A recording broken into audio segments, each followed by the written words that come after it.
ఉచిత ప్రయాణం ప్రారంభం. మహిళలకు ఆర్థిక స్వాతంత్రమే లక్ష్యం. సూపర్ 6 సూపర్ హిట్ అయిందన్న సీఎం చంద్రబాబు. హైదరాబాద్లోని పలు ప్రాంతాల్లో భారీ వర్షం. కూకట్పల్లి విహార్ కాలనీ దగ్గర విరిగిపడ్డ చెట్టు. ఇవాళ 6 జిల్లాలకు ఆరెంజ్ అలర్ట్. కామారెడ్డిలో భారీ వాన. పొంగి పొర్లుతున్న వాగులు వంకలు. నీట మురిగిన వరి పంట.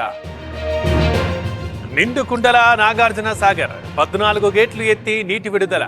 1,72,000 క్యూసెక్కుల ఇన్ఫ్లో. కాళేశ్వరం దగ్గర జల పరవళ్లు. మేడిగడ్డ 85 గేట్లు ఓపెన్. 3 లక్షల క్యూసెక్కుల inflow outflow. Marwadi go back వెనక కుట్ర. 3 పార్టీలు డ్రామాలాడుతున్నాయి. రోహింగ్యా గో బ్యాక్ అంటామన్న బండి. హైదరాబాద్ కాలనీలో తిప్పలు. గాజుల రామారంలో నిలిచిన వరద. రంగంలోకి దిగిన హైడ్రా. శ్రీశైలానికి కొనసాగుతున్న వరద. జూరాల నుంచి భారీగా ఫ్లడ్. 4 గేట్లెత్తి నీటి విడుదల.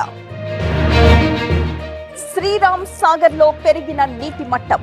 56,000 క్యూసెక్ల ఇన్ఫ్లో. 50 టీఎంసీలకు చేరిన నిల్వ. సుపరిపాలనతో మళ్లీ మంచి రోజులు. ఒక్కొక్కటిగా హామీలు నెరవేరుస్తున్నాం. ఆర్థిక ఇబ్బందులున్నా అమలు చేస్తున్నామన్న నారాయణ. నేను సీఎంను, పార్టీని విమర్శించలేదు. పదవులు మీకేనా అని మాత్రమే అడిగా. మునుగోడుకు నిధులు ఇవ్వాలన్న రాజగోపాల్ రెడ్డి.